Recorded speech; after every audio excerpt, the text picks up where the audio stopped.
Hi guys, thank you for watching this video.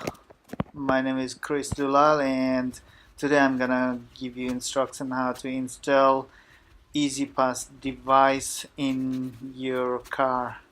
This is the front windscreen. I'm cleaning it up so that my device fixes there easily.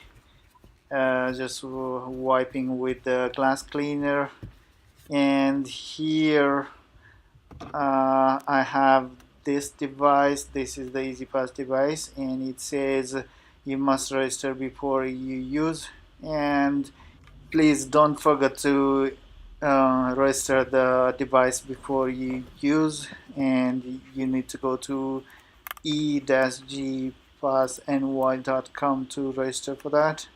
And just take out this sticker from here and the other side too. And it has very sticky gum, so it sticks very easily in the screen here. So I choose this position here.